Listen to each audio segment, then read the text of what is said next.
Parabéns! Você chegou à aula 46 de MA 091 Matemática Básica, que trata do gráfico das funções trigonométricas. Nessa primeira parte da aula, veremos especificamente o gráfico das funções tangente e cotangente.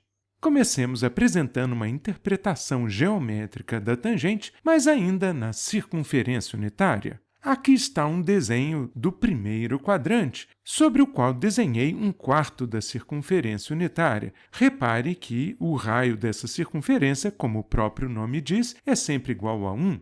Dado um ponto P sobre essa circunferência, já vimos nas aulas passadas que o cosseno do ângulo θ associado a esse ponto, indicado aqui próximo à origem, é a coordenada x do ponto P. Da mesma forma, a coordenada y desse ponto P é o seno do ângulo θ. Vamos agora tomar o ponto P e o ângulo θ a ele associado e vamos tentar descobrir como representar a tangente nessa figura. Para tanto, vou desenhar aqui um segundo triângulo azul atrás do triângulo vermelho que havia sido mostrado na figura. Repare que, a exemplo do que ocorre com o triângulo vermelho, esse triângulo azul é um triângulo retângulo.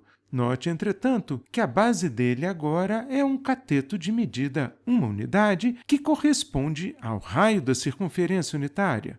Note também que a hipotenusa desse triângulo é obtida prolongando o segmento que liga a origem ao ponto P até um ponto Q que aparece aqui em cima. Esse ponto é obtido considerando-se que o cateto horizontal do triângulo tem medida 1 e que o cateto vertical do triângulo é tangente à circunferência unitária no ponto 1, 0, que está sobre o eixo x. Observando então o triângulo vermelho e o triângulo azul, notamos que os dois são semelhantes porque ambos contêm um ângulo de 90 graus, assim como um ângulo de medida θ.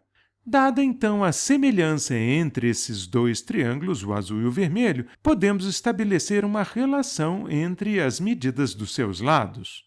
Podemos dizer, por exemplo, que o cateto vertical do triângulo azul, cuja medida aqui estamos chamando de z, está para o cateto vertical do triângulo vermelho, que mede seno de θ, assim como o cateto horizontal do triângulo azul, que possui medida 1, está para o cateto horizontal do triângulo vermelho, cuja medida é cosseno de θ. Agora, se isolarmos a variável z nesta equação, obteremos a equação equivalente z igual a seno de θ sobre o cosseno de θ. E em nossa aula sobre a trigonometria do triângulo retângulo, já concluímos que a razão entre o seno e o cosseno de um ângulo θ é a tangente desse ângulo. Dessa maneira, a tangente de θ é o comprimento do cateto vertical do triângulo azul mostrado na figura. Essa relação que estabelecemos aqui no primeiro quadrante, no qual o ângulo θ está sempre entre 0 e π sobre 2, pode ser estendida para os demais quadrantes da circunferência unitária. Façamos isso. Observe aqui, então, uma repetição simplificada da figura anterior. Nessa figura, você vê o ângulo θ indicado em azul e a medida da tangente do ângulo θ representada sobre um eixo vertical paralelo ao eixo y, tangente à circunferência no ponto 1, 0, que está sobre o eixo x. Note que a tangente de θ é o cateto vertical deste triângulo. Para estender esse conceito da tangente para o segundo quadrante, precisaremos considerar um ângulo θ que está entre 90 e 180 graus ou entre π sobre 2 e π. Neste caso, para representarmos a tangente, vamos tomar inicialmente o segmento que liga a origem ao ponto P, que está sobre a circunferência unitária e está associado também ao ângulo θ. Agora, vamos prolongar esse segmento que sai da origem e vai a P até que ele cruze com o eixo vertical paralelo ao eixo Y, que já havia sido mostrado na primeira figura. Esse cruzamento gera o ponto Q que está indicado aqui embaixo. E a tangente do ângulo θ será igual ao comprimento do cateto desse triângulo que aparece agora no quarto quadrante, ou seja, o comprimento do segmento vermelho mostrado na figura. Como este segmento está abaixo do eixo x, neste caso a tangente de θ assumirá um valor negativo. Passando agora para o terceiro quadrante, vamos de novo começar considerando o segmento que liga a origem ao ponto P da circunferência unitária associado ao ângulo θ que está entre 180 e 270 graus. Mais uma vez, vamos prolongar o segmento que liga o ponto P à origem até que este segmento cruze com o eixo vertical paralelo ao eixo y e tangente à circunferência unitária no ponto 1, 0. Neste caso, então, a tangente será o comprimento do segmento vermelho indicado na figura, que é o cateto vertical do triângulo retângulo com um ângulo reto, cujo vértice está sobre o ponto 1, 0. Finalmente, passando para o quarto quadrante, vamos agora tomar o segmento que liga a origem ao ponto P e vamos prolongar esse segmento até que ele cruze com o eixo vertical paralelo ao eixo y. Neste caso também, a tangente de θ será em módulo igual à medida do cateto vertical do triângulo retângulo mostrado aqui na figura. Além disso, como o ponto Q, que define esse segmento vermelho mostrado na figura, está abaixo do eixo x, dizemos que, a exemplo do que aconteceu no segundo quadrante, a tangente assume um valor negativo. Essa é, portanto, a interpretação da tangente de um ângulo θ na circunferência unitária. Vamos agora considerar a tangente como uma função de uma variável real x que não obrigatoriamente representa um ângulo na circunferência. Neste caso, então, o gráfico da tangente é esse mostrado agora na tela. Repare que está destacado em vermelho o trecho do gráfico compreendido entre 0 e 2π. Note que, neste intervalo, a função não está definida para x igual a π sobre 2 e também para x igual a 3π sobre 2. Já esperávamos que isso acontecesse porque a tangente é igual ao seno de θ dividido pelo cosseno de θ e nós sabemos que o cosseno de θ é igual a zero tanto quando x igual a π sobre 2 como quando x igual a 3π sobre 2. E como não é possível ter um número zero no denominador de um quociente, a tangente de fato não poderia estar definida nesses dois pontos. Observe que temos aqui, tanto para x igual a π sobre 2 como para x igual a 3π sobre 2, uma assíntota vertical indicada por uma reta azul tracejada na figura. Essa reta é chamada assíntota vertical porque o gráfico da função tangente se aproxima dela sem nunca encostar na reta. De fato, quando x se aproxima de π sobre 2 pelo lado esquerdo, a função tangente cresce ilimitadamente, sem nunca encostar na assíntota vertical. Da mesma forma, quando x se aproxima de π sobre 2 pelo lado direito, o valor da função decresce limitadamente e a curva também se aproxima da assíntota vertical.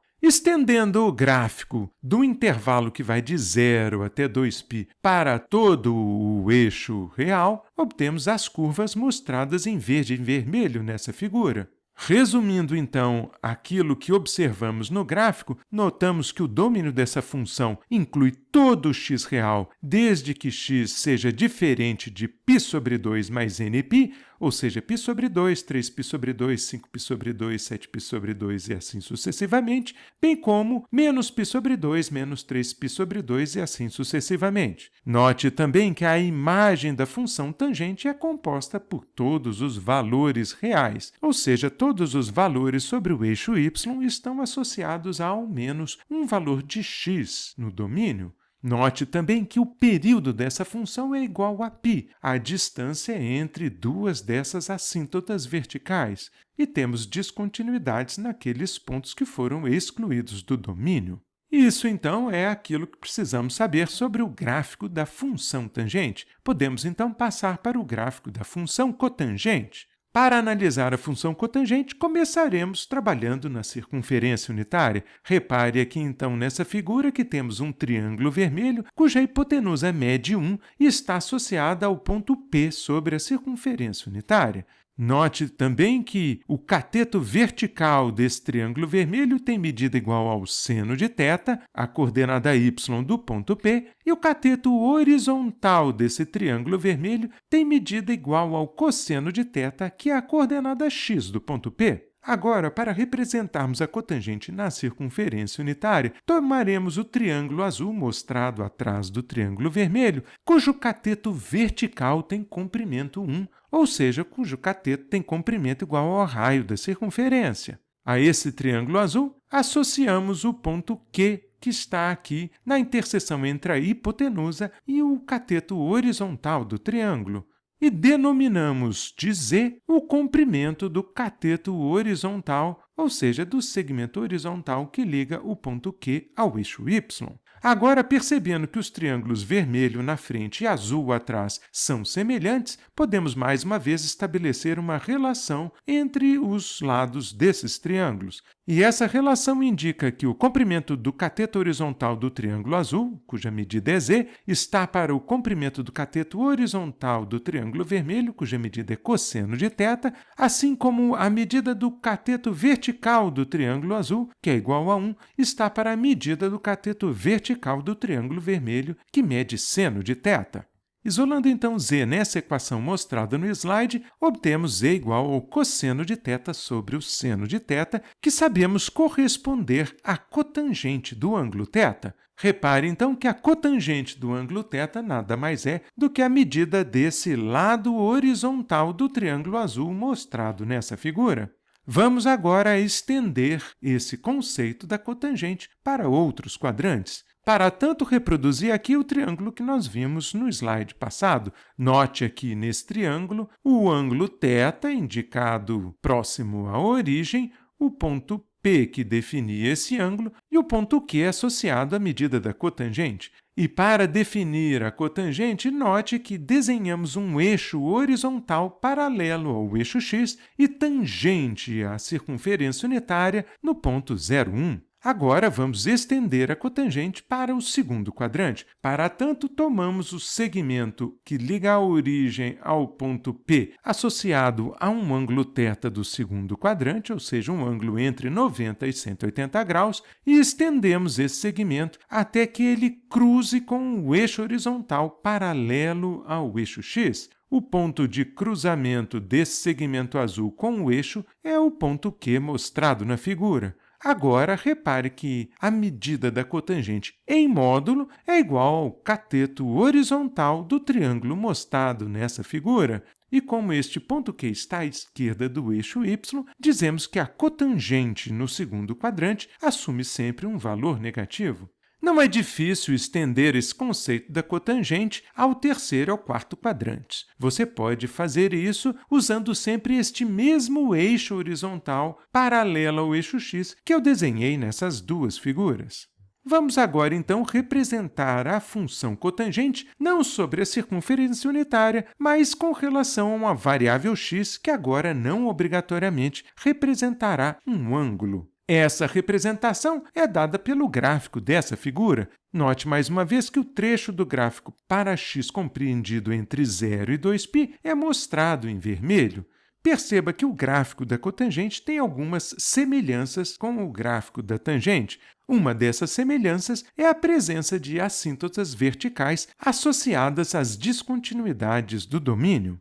Note, entretanto, que no caso da cotangente, há uma descontinuidade quando x igual a π e quando x igual a 2π, por exemplo. E essas descontinuidades estão associadas ao fato de que a cotangente de x é o cosseno de x sobre o seno de x. Então, nesse caso, já era de se esperar que a cotangente não estivesse definida nos pontos em que o seno é igual a zero. E esses pontos incluem o 0, π e 2π. Dizemos, então, que o domínio da cotangente compreende todo o x real, exceto os pontos que podem ser escritos na forma nπ, ou seja, 0, π, 2π, 3π, 4π e assim sucessivamente, bem como menos π, menos 2π e assim sucessivamente. Por outro lado, a imagem da cotangente, a exemplo do que aconteceu com a tangente, compreende todo o conjunto dos números reais. E o período da cotangente também é igual a π, como acontecia com a tangente.